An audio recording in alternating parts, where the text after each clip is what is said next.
For the Green Mercedes, isang ng bayan ng Green Mercedes, against the organization is in a report.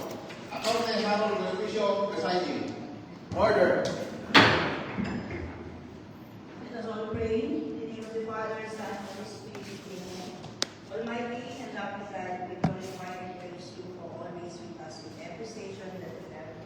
Thank you for your guidance and comfort. We thank you for the wisdom, integrity that we have so that every ordinance and resolution that we have to tackle is effectively. Make us fair and just in making decisions and listen to other ideas. Help us to become considerate and respectful to everybody. Help us to become faithful and responsible in our duties to our constituents in order that we can show them our concern. Forgive us for our mistakes that we have done against your will. Thank you for all your blessing and love. We all ask this and pray in Jesus' name, our Lord. Amen. In the name of the Father, Son, and Holy Spirit. Amen.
The Honorable Domingo P. Bawa Jr., the Honorable Salvador Apostol, the Honorable Herbert Garabay, the Honorable Rodrigo Pascual, and the Honorable Andre Dominic Buhangin.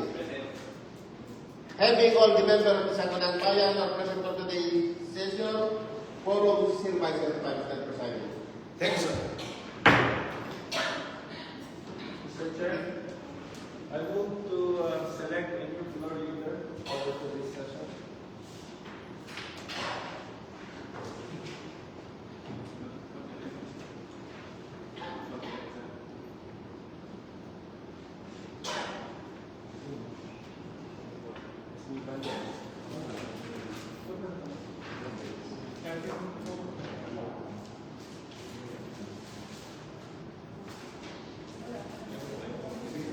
Mr. Chair, Mr. Bawas, may recommend Honorable Blanco Paolo. Our number one is nominated to be a board leader today. Any other nominations? No more. Any objection to his being our leader for today? Take the floor, Mr. Number One.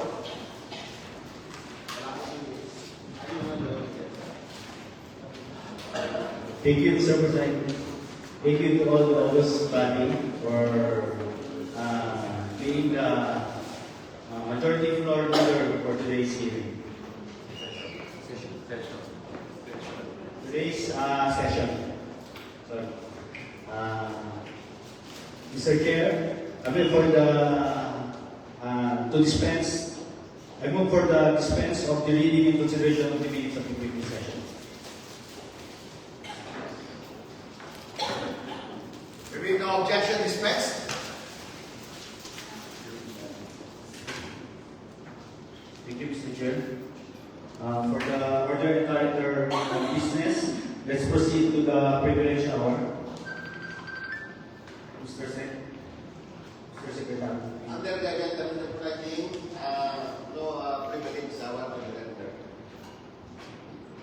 For the question of our Secretary. Like your Mr. Presiding, no question now. I think they can be recorded.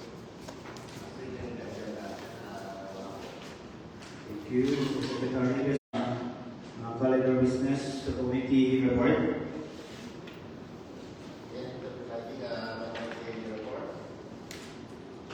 Ordinance, resolution, petitions, memorials, letters, and other communication, Mr. President. Yes, Mr. Presiding, with the number 7 in the order of business, specifically on the notification. Again, we are continually communicating with the case of the administrative Mr. Presiding.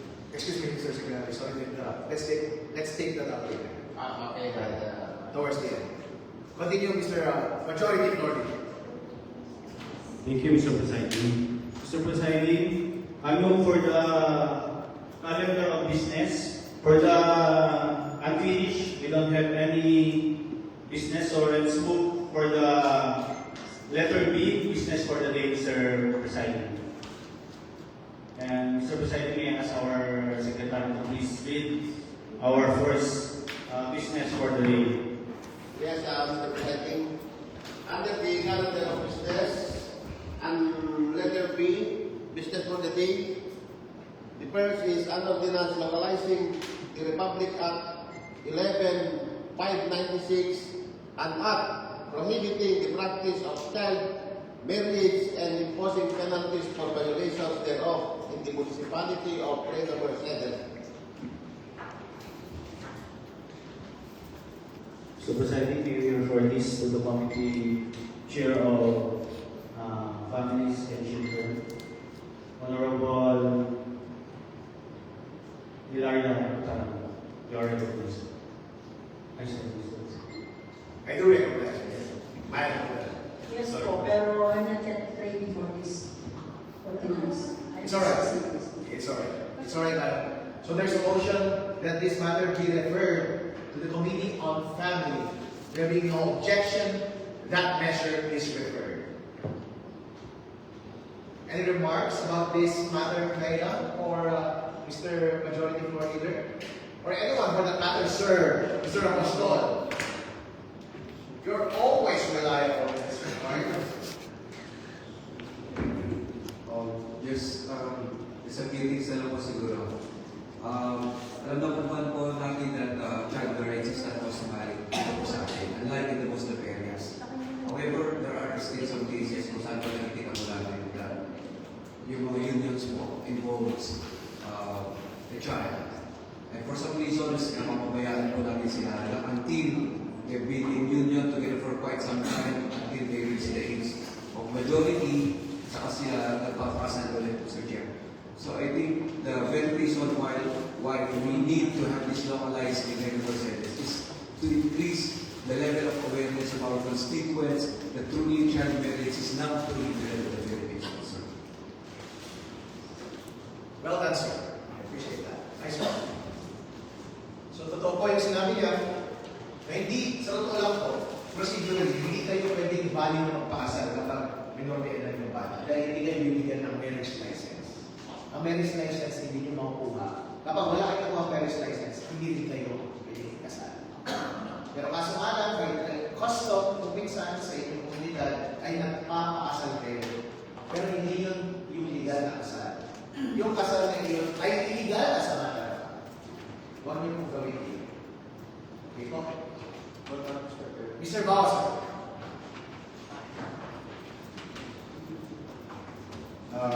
With regards to the proposed ordinance sponsored by Honorable Putaran, during my term as barangay captain, I experience ko na rin ito na may mga gusto magpapakasal na wala pa sa legal na edad. Hindi napapansin yung mga sekta na iba, ino-honor nila kahit wala silang hawak na dokumento na they got married already dun sa parang isang sekta. Kanya napakaganda ilagay ng ordinansa nito para mapagbawalan o malimitahan lang yung mga ganung sistema na kakasalin din na pagka nakaitad po sila ng sa tamang edad, hindi got married again. So, yun na po.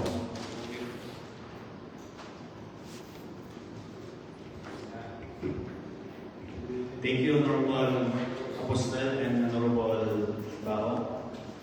Mr. Chair, since we referred the first calendar business for today, let's proceed to the second calendar. Second business for today, Mr. President.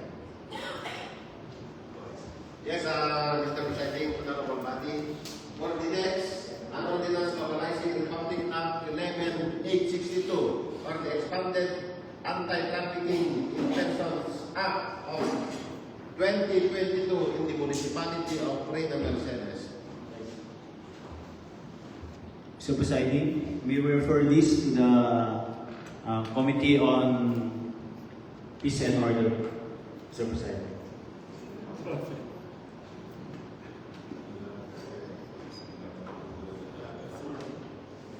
There being no objection, the matter is referred to the Committee on Peace and Order.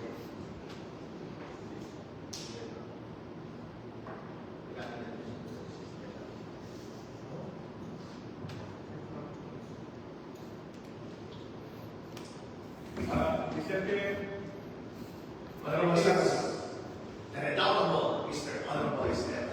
I move to pass an ordinance localizing Republic Act 11862, known as Expanded Anti-Trafficking in Persons Act of 2022 in the municipality of Reyna Mercedes. It has passed the first reading, sir, and it is referred to your committee. In the next session, we may take it up in the second reading, for second reading, and as it is referred to your committee, you may wish to render a committee report next session before we take it up for second reading. When it is referred to your committee, we assume that you will be doing committee hearings. And the output of those committee hearings is a committee report. And you deliver the committee report usually on the next session as the matter will be taken up on its second reading. All right. Thank you, Honorable Edwin Esteban and Mr. Presiding. I'm sorry, sir. And by the way, when I say committee hearing, it doesn't have to be public. It doesn't have to be public. So it means you don't need to do what we do during public committee hearings, where we cover the hearings or we invite the public. You just do committee work. It can be behind closed doors.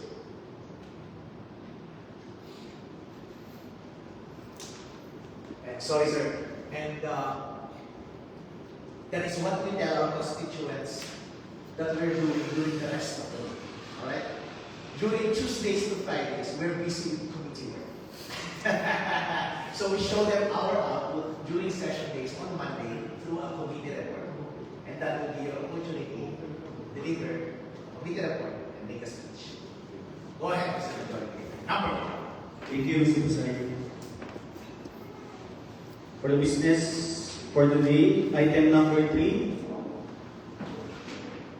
Yes, Mr.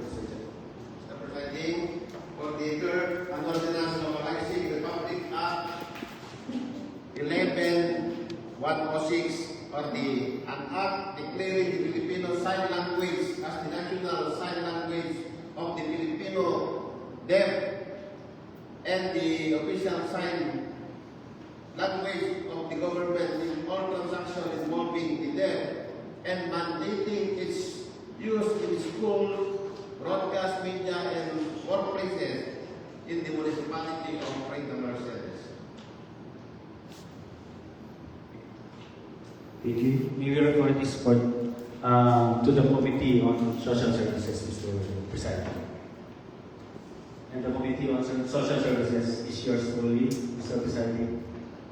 So, for this business, may I conduct research and I will schedule for committee meeting or committee hearing, Mr. Representative. Thank you, Mr. Number One.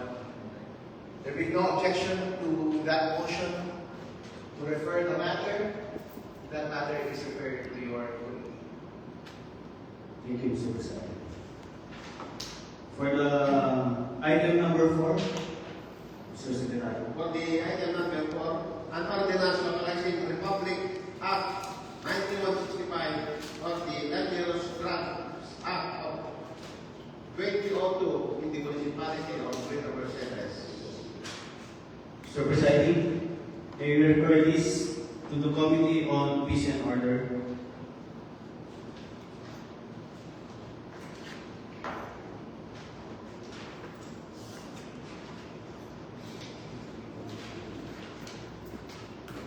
Honorable Presiding Officer, esteemed colleagues,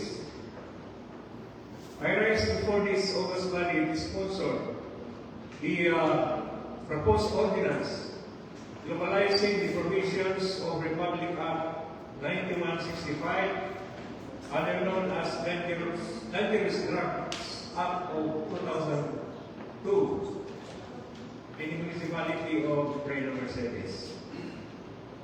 Illegal drugs continue to threaten the moral foundation of our families, endanger the future of our youth, and disrupt peace and order in our community. While national laws provide a comprehensive framework in addressing these menace, it is our duty as local legislators to translate these policies into concrete and responsive local measures. This proposed ordinance seeks to strengthen the implementation of anti-drug programs at the municipal level, reinforce coordination among our barangays, law enforcement agencies, and community stakeholders, and institutionalize preventive education, rehabilitation support, and enforcement mechanisms within our locality. Through this measure, we affirm our commitment to protect our constituents, promote a drug-free community, and uphold public safety and welfare in Greater Mercedes. In view of this foregoing, I respectfully seek the support of this honorable body for the approval of this ordinance localizing Republic Act 9165, the Dangerous Drug Act of 2002 in the municipality of Greater Mercedes.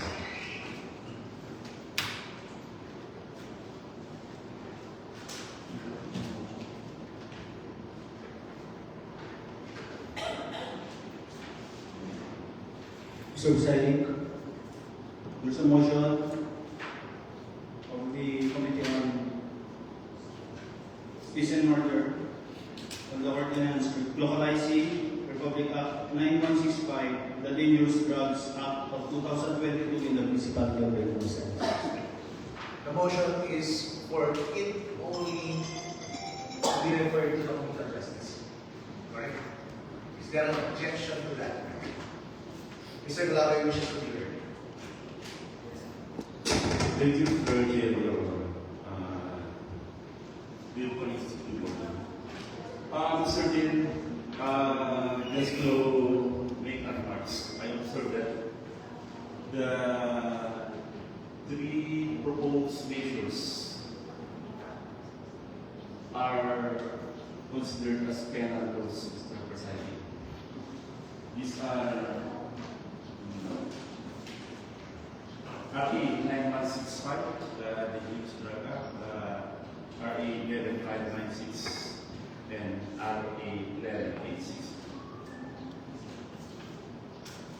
At this Republic Acts, this national laws is already a comprehensive national penal law, Mr. President, with implementing rules and mechanism.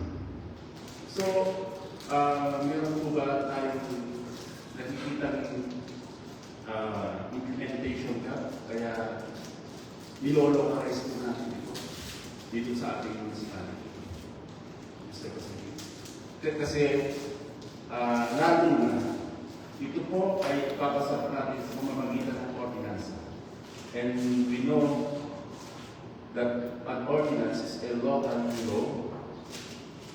Ang concern lang natin dito ay baka magkakaroon ng mag-debate yung local laws natin versus dun sa provision ng ating national. Yun lang po yung aking concern sa design. So yun siguro ang request ko po sa ating mga committees na that being referred this subject matter ay gusto po natin makita yung draft ng ordinance prior to the second reading para mapag-aralan po natin. Yun lang po, Mr. President. These questions were addressed to the body, the council. Anyone from the council who wishes to address these questions? If I may do request. Victoria, with due respect to the opinion of the Honorable Galabay, Mr. Chair, tama po yan. Besides, this is not the first national law that we're trying to institutionalize at the local level. We've been doing this. Why do we do this? Una-una po, depende sa relevance. And tama po kayo, are some gaps. And this localization of national laws bridges the gap from policies to our people. Most of our people are aware that there are existing national laws kagaya po ng ganito. And this is one way of strengthening and leveling up the awareness sa mga bagay-bagay. It will not deviate from the national law because whatever the context of the national law will remain in the localization. The same penalties will be applied only to strengthen at maitaas mo po natin ang level of awareness ng ating mga constituents. And aside from this, Mr. Chair, honorable members, our different departments in the LGU are seeking the assistance of the Sangguniang Bayan to come up with localized versions of national laws. Dahil una-una po, nire-require po sila ng kanilang mga higher agencies like the DSWD or the DILG. Nangangailangan po sila na sinisiguro po ng higher agency that we take these things seriously in the local level, Mr. Chair. That was just my opinion, Mr. Chair.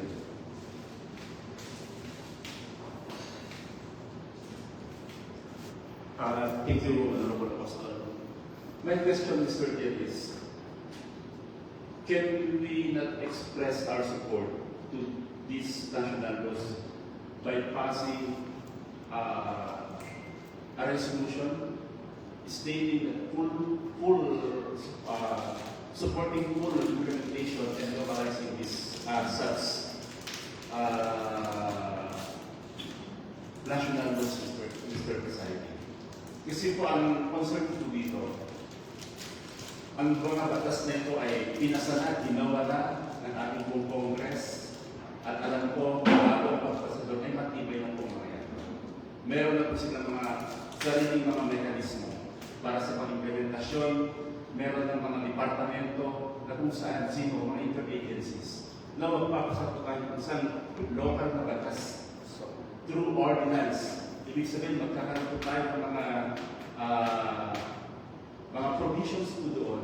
Yun lang po yung concern ko. Dalawa lang po ang maging resulta yun, Mr. Phil. It would either be we are strengthening the implementation of these national laws or weakening. Kasi, halimbawa, yung national laws, sino ba ang susundin na ating pong PNP? Halimbawa sa RA 9165. Hindi ba yung national laws or yung local ordinance natin? Yun po yung concern natin, Mr. Gabriel. Kasi tayo po dito sa Konseho, mga tinawag po tayo mga legislative, mga Yun lang po yung concern ko. Na makapagpasa tayo ng ordinansa localizing this RE 9165 and the anti-trafficking and ano ba yung isa? Anti-child marriage law. Ano bang susundin pag nakapagpasa po tayo ng mga ordinansang ganito? Nilocalize po natin. Hindi ba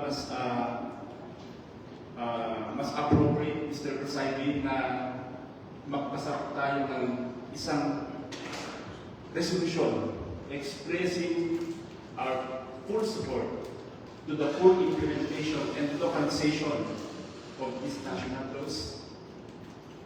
Yun lang po yung concern ko, Mr. Presiding. Maraming salamat.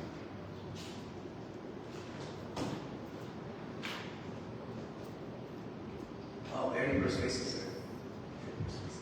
Well, that is true. Hindi natin kailangan magpasa ng mga ganitong mga ordinansa, pero hindi rin bawal magpasa ng mga ganitong ordinansa. Again, it depends on the wisdom, or rather folly, ng mga bureaucrats. Katulad natin. Sa totoo lang, ang konstitusyon na hindi kailangan nakasulat, pero nasulat yung konstitusyon natin. Alright, even nasulat yung konstitusyon natin. Hindi rin kailangan gumawa ng batas, except kapag sinabi ng konstitusyon. In fact, yung ating Congress, composed ng House of Representatives at Senate, pwede silang walang gawin. In fact, para sa akin, much wiser na walang silang gawin.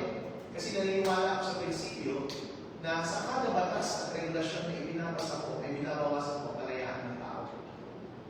Kasi dinilay out na ng Constitution absolute freedom ng bawat individual. Kung pwede lang sana huwag na kayo magpasa ng batas at regulasyon para hindi mabawasan yung kalayaan niya. But in any case, hindi naman sila bawal gumawa ng batas, kaya gumagawa pa rin sila ng batas. Whether that's foolish or wise, I think it's foolish. But in any case, yung tinatawag mo ng tendency na busybody. Para ma-justify mo yung position ng existence mo, yung busy ka na lang. Right? Yun din ang ginagawa natin actually. Anyway, so in any case, nagpasa sila ng batas. Pag naipasa na nila yung batas, kung mapapansin mo, bawat batas, halos lahat ng batas may implementing rules and regulations.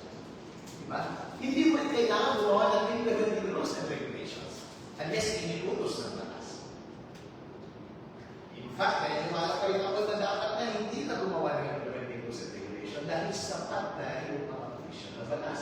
Hindi kasi pwede na ang batas ay incomplete na hindi sapat yung provision ng para implement mo. Kasi kapag yung IRR ang magsusupply ng digit ng substance ng implementation, ibig sabihin deficient yung batas at ultra vires yung IRR. But in any case, nag-i-issue pa rin ng IRR dahil hindi bawal. Gusto pa rin nilang mag-issue ng IRR para i-specify paano i-execute. As long as hindi siya ultra vires, hindi siya labas ng authority na binibigay ng batas. Kaya meron mga IRR tayo mga nakikita. Kaya maraming mga IRR na mga provision na ginagawa unconstitutional or illegal dahil ultra vires outside siya sa parent law. And same principle applies din dito sa ordinance sa localizing.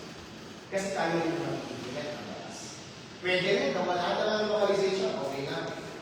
Para malaya, di ba, yung executive. Na kung isang bagay ang discard niya ng pagpapalupad, hindi tali ang kamay niya, pwede siyang makapag-adjust, hindi tinatali ang ordinansa. Kasi hindi rin naman na batas, na pagpila, yung authority niya, execute yung batas. Okay yun, wise yun para sa akin. But in any case, kung gusto rin na palit natin mag-localize, parang IRR pa rin yan, implementation natin on the local level. In as much as mandated yung mga national agencies na implement ang isang batas, mandated din ang mga local executives na implement ang batas within their jurisdiction. That's why they will do it, sometimes through executive order. Si Governor or si Mayor, malitin mo may executive order. Pero kung gusto mo ng mas malakas kaysa sa executive order, para hindi ma-supersede ng executive order yung gusto natin mangyari, gagawin natin yung ordinances. In as much as yung Senate or yung House of Representatives, yung buong Congress, kung ayaw nila isupersit yung ng-President, yung paraan ng pagpapatupad ng isang batas, gagawin nilang batas yung isang paraan ng walang batas. So, ganun din tayo. Ibig sabihin, ginagawa natin ordinansa yung paraan na gusto natin na ipatupad ang batas sa ating lokalidad at yung dapat paraan na masusunod. At wala magagawa yung Chief Executive Board of Government. Pagkita ko kayo sa akin. I still maintain that it's not optimal at any rate. They keep us busy. So yun po yung mga things. I understand, sir. I get your point. Truly. And about your apprehensions on baka hindi masunod yung provision ng batas, posible talaga yun. Ganun din naman nangyayari sa mga IRR at ibang mga localization ng mga ordinansa at executive orders. Pwede maging unlawful yung mind or even unconstitutional. But it's part of our deliberation to ensure na hindi siya illegal. And in fact, by facility yung ating local government code through the review of our ordinances and resolutions na ipinapasa natin sa provincial government sa muli ang panlalawigan to review ang ating mga resolutions and ordinances if they are valid, consistent with law and the Constitution. But well taken, sir. I understand that. Thank you so much, Victoria and Mr. Kirby. Mr. Presiding, for the business for today, item number 5. Mr. Secretary, please. Yes, Mr. Presiding, nagdito na po tayo sa pang-5. Ang ordinance providing for the organizational structure and staffing pattern of the office of the Vice Mayor, appropriating the necessary funds thereof, and for other purposes. Alright, we go back to the matter on the staffing ng aking office, which is only one person, one staff. I appreciate yung assistance na binigay ni Secretary over throughout this week kay Renzo sa aking senior staff na mag-seek ng assistance sa provincial offices and regional offices para ma-enlighten tayo sa process na ito. And we also did our own research. And the bottom line is, I need to submit to the mayor, I need to speak with her. So, I just have to speak with her maybe next week. I'll be busy this week, so I'll be speaking with her next week. At the end of the day, siya pa rin yung pre-post natin. And these matters involving the hiring of staff and paying for those is a matter na dapat pag-design ng aming city, aming executive. Kaya po speak. Alright. At the end of the day, siya masusunod kung papayag siya o hindi. And council. Alright. So this matter will be, I will not take any motions about this matter para lang nagsala natin today, para lang prepare tayo. Once makuha natin yung hosting ng Mayor, kakausapin natin yung HR, magkakaroon tayo sa budget, sa treasury, and alay na tayo, critical dito, handa tayo lahat. Sumakayon or sumangsi kung ano yung pressure na gusto natin. Ang bottom line lang ito is, I don't require much staff actually. In fact, I can do all things on my own. But I think kailangan ko mag-focus sa mga bagay-bagay na kung saan lang ako magaling. So I at least need one staff na mapagkakatulaan ko. And siya na rin yung security guard ko as a matter of fact. Siya na rin yung driver ko as a matter of fact. At siya na rin yung technician na mag-load ng mga video. Nakasolo si Harold, may sure isama mo siya. Okay. Siya yung videographer. Okay. And tuloy na tayo sa wala kami dito sa local. Sa marami akong extra dito na sa labas. Siya yung kailangan gumawa ng mga paperwork. I only need one person. I think I need one person.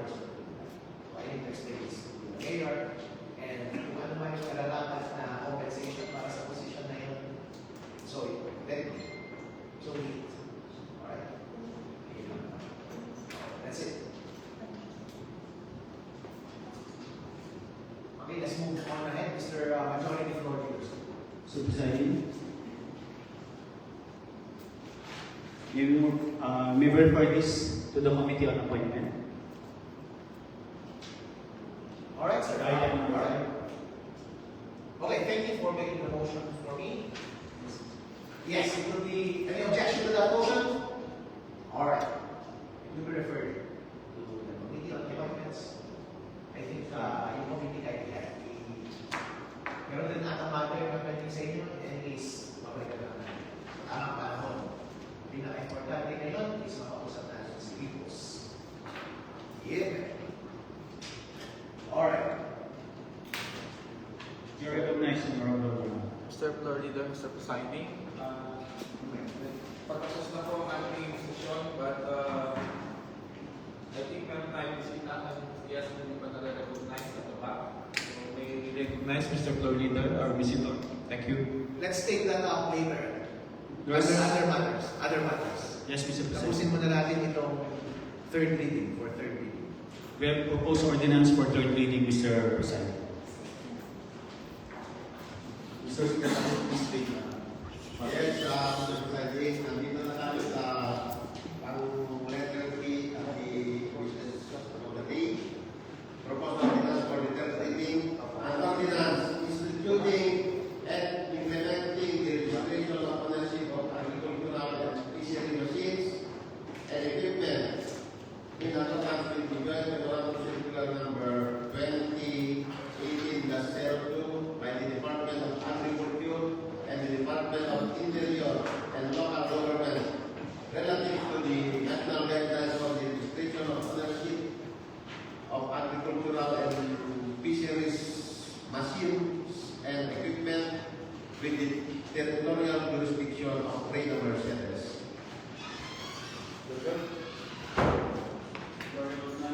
You are recognized, Honorable.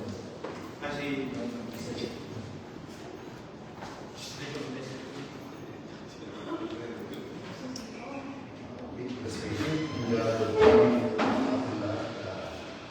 So, being the committee chairman of agriculture, we are already scheduled a committee hearing that was scheduled last January 22. The second one is last February 5. So, this time around, Honorable Chair, December finance, I move for to pass the third and final reading, an ordinance instituting and implementing the registration of ownership of agricultural and fishery machines and equipment in accordance with the joint memorandum circular number 2018-02 by the Department of Agriculture and the Department of Interior and Local Government relative to the national guidelines for registration of agricultural and fisheries machines and equipment within the territorial jurisdiction of Greater Mercedes area.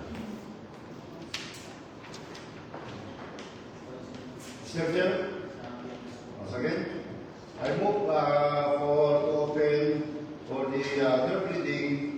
I move for the open of the debate and to position with regards to the this ordinance.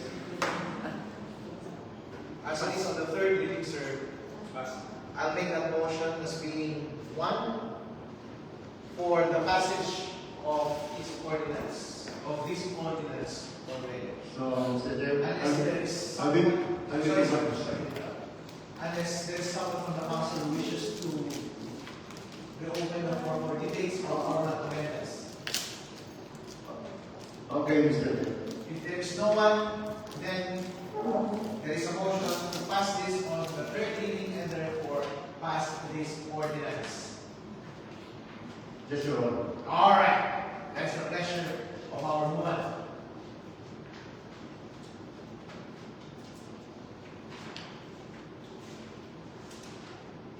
Hearing no other motions and objections, I'll place this matter to vote. Therefore, for those who are in favor for the passage of this ordinance, can kindly say aye. Aye. Those who disagree can say nay. The matter is passed. Congratulations, sir. Congratulations, Honorable Domingo Baba Jr. for the passage of this proposed ordinance. So, Mr. Presiding, that's all for the proposed ordinance for the third reading. Let's proceed for the other matters. Mr. Secretary. Yes, Mr. Presiding, Honorable Body, yung other matters natin regarding sa administrative dapat sa kapitan dito sa President. So, patuloy ko yung pag-iisip na communicate na staff sa what party. Yung party na lang po ni Kapitan, kasi ni-schedule na malalaman daw ngayong araw kung kailan daw sila available yung abogado niya. Pero yung sinataman sa kapila, okay na, kasi actually yung February, dapat yung February, pero nag-set ng March, itong si Tamponi yan, kapital, at malalaman daw ngayon. Okay. Yun po. Alright. Sabihin mo na kailangan nila maghanap sila ng focus schedule. Otherwise, as a matter of fact, courtesy lang natin na pinapabayaan natin sila mag-determine ng focus schedule. Pero nothing prevents us from setting a schedule. Especially yung counsel ng defense is a team of lawyers. So, pwede law firm yun. Kapag law firm, hindi pwede excuse na wala sa schedule. There's always at least one available lawyer to attend meetings. So, sabihin na lang, kung nahihirapan tayo kung mag-schedule from the defense, sabihin natin sa kanya na kapag hindi sila makapagbigay ng schedule, mapipersa kami magbigay ng schedule sa Monday at wala silang magagawa. Mamamark natin sila sa counsel. Kasi, law firm sila at hindi pwedeng excuse na hindi available yung one lawyer attending. Kasi kapag lawyer po, hindi po tinatanggap ng korte yung dahilan na hindi available yung attending lawyer. Kasi the lawyer is the law firm. So if one lawyer is not available, any other lawyer in the firm can attend those services. Yan po ang makisabi sa kanya po. Mapepersa tayo. Kung wala pang schedule, mapepersa tayo mag-set ng schedule sa mga. Alright, yun ang po, sir. Pero po, regarding po sa tinangking po ninyo na na mga issues, specifically yung receive. Pati approach na lang po yung yung staff natin kasi pagka Merkulis na tayo staff natin kasi na sir, pwede, medyo nag-repeat ko yung oras ng staff, lalo yung pag-dapat sa kanyang pag-paper na kung minsan nahanap pa namin si Rachel. So yun po, repas na lang po, after na lang session natin, kaya itawag na lang yung mamaya. Yun po, Alright. Meron pa po ba? Wala na po. Wala na po. Okay, well, thank you so much. I'd like to introduce itong ating visitor today. Sir, kindly rise, sir. Arise, sir. He is inquiring about the paano maging member ng local school board. Pwede ba tayo na-align dito ng ating committee chair ng education? Yes, Mr. President. Regarding to his concern, Mr. President, bale, dadag po siya ng human resource person po natin sa baba. And then, they will talk to our municipal mayor, Mr. President, kung may mga bakante pa po tayo for local school board po. Ilan po ba ang membership ng local school board? Ilan sila doon? Sa pagkakalat po, Mr. President, nasa 50 po ata. 50? Wow! Alright, dami pala. Hindi pa po sure. Very good, very nice. May bayad ba yung mga yan? Wala. Meron po, Mr. President. Alright. Okay. Pero I don't think primary concern is bayad. I think ang primary concern is experience. Yes. Experience. Kasi pwede nila gamitin yun para maka-advance na kanilang career. As far as I'm concerned, if I had the choice, there's no problem sa akin kahit kaano pa kayo marami sumali dyan sa work na yan. Kasi deliberative ang naman yung process yan. And isa rin po, alam na rin ang yung mga masusunod. Pero kung makakatulong din kami incidentally sa pag-advance ng career ninyo, let's do that. So personally, sir, I think we can receive yung documents na meron siya. Kung meron siyang intention na mag-apply to become a member ng ating local school board, that is appreciated and encouraged. So let's receive these papers and maybe we find it appropriate. Write something for him. Yes, Mr. President. May gusto mo bang sabihin, sir? O wala? Alright. Okay? So tutulungan tayo ng ating chairman and members ng ating Committee on Education. Then point mo yung tamang office na kailangan mo lapitan. Punta ka sa HR and kay Mayor. Alright, good luck. Mr. Bawas. Refer ko lang sa Committee Chairman on Education, Chairman Anton. As of now, napakarami din yung lumalapit sa akin na mag-apply ng LSB. So, can we accommodate them, Honorable Anton, doon sa dami ng mga tao pupunta sa akin dahil nahiyaan na ako minsan na pupunta, papalakan na doon sa taas. So, that's why na nandito ka na, refer ko na lang yung mga tao lumapit na rin sa akin, hindi kami chairman sponsor din. Applicant po for local school board, Mr. Yes. Honorable. Yes po, actually may mga applicant po naman tayo. Basta ang gawin lang po, submit po yung mga papers sa ating human resource and then ila-line up po sila kung may mga bakante na po tayo sa local school board. Hindi po kasi lahat nakikater kung nag-apply sila, agad-agad sila magtanggap po.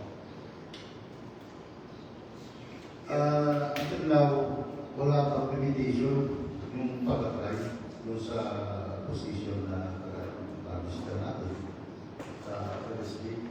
Yung mga graduates sa both passer ng education. Pero sa panahon ito, napakahirap mag-apply yun. So, nag-offer, may offer ang local government unit natin, continue, really through our local executive. Doon sa LSB, wala pang limitation lahat yung mga nag-a-apply para makakuha natin yung mga talaga sa atin. Sa pagkakalam ko po, meron kasi depende po kung kasya po yung budget natin for this year po, Honorable Bawa. And pinipilit naman po ng ating local chief executive na ma-accommodate sila. Ginagawa niya rin po ng paraan kung may mga umaalis, pinapalitan po. Salamat SB Banjo for good explanation. Yes, I support that, sir. Kaya natin alagaan ng mga picture natin na ito dahil kapag nakakuha sila ng experience sa LSB, pupunta tayo ng Amerika. Tapos papalik sila dito, ililibre nila tayo. Marami nakakapunta sa Amerika dahil napakagandang ilagay sa kanila resume yung members na local school. Ang nakikita ko na pwede natin gawin, sir, is kung ang limitation ay budget, pwede naman huwag na lang natin sila bigyan. Kasi kung ang primary purpose ng kanila is resume. Ngayon, kung wala namang limitation ng batas, increase mo yung number ng membership. Ano ba naman yung difference ng 50 tsaka 500? 50 ang dami na kanila eh. 500 yung difference.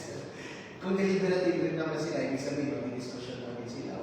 Walang much difference. Meron ng 50 na tao na nag-discussion. Walang difference na magagawa ng 500. Ang House of Representatives na membership 300 plus.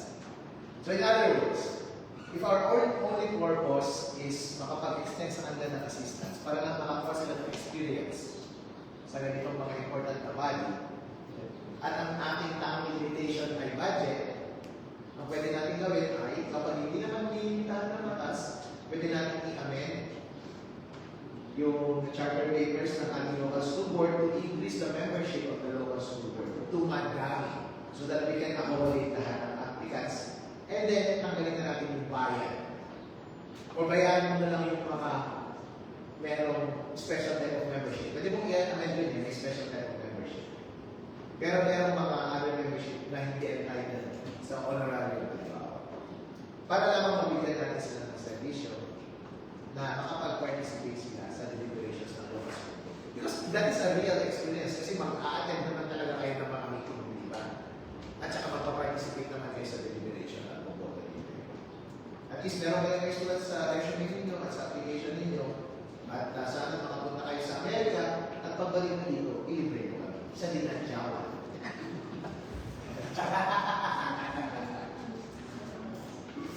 Ayos na, boss? Yeah, man. Alright. At minsan po, Mr. Presiding, pag may binababa po ang ating mga congressman na mga budget, pinapasok po natin yung mga nakaline up sa LSB ng GIP po, yung Government Internship Program po. Yeah.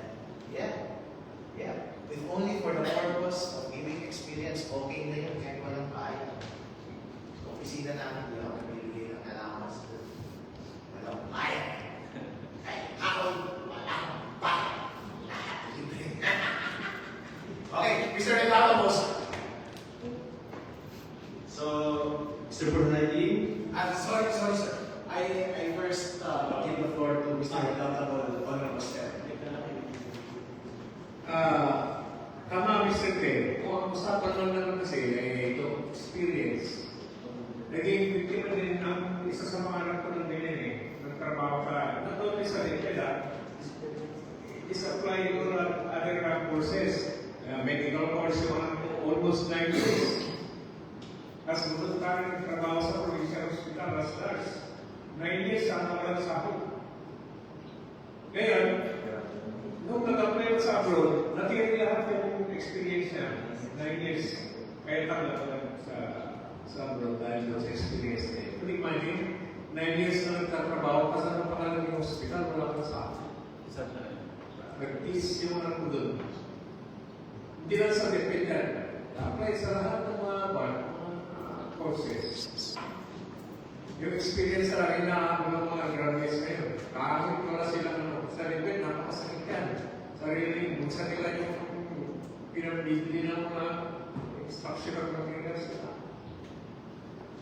Pero at least experience na. Kahit walang sahod, experience. Yeah, and to the applicants also, you must understand na marami kayong mag-a-apply. And you should not expect to be paid even na malaki yung demand. So the least we could do is just give you slots for experience. Let's do that, sir. Let's do it. Yeah, but, alright. Well, congratulations sa ating majority floor leader na yun sa ayos na magdadala niya ng ating session for today. Yeah, but that's it. thank you, Mr. Presiding. Thank you, Honorable Edwin Esteban. Since we don't have any matters to be tackled, Mr. Presiding, any motion? You are recognized one time.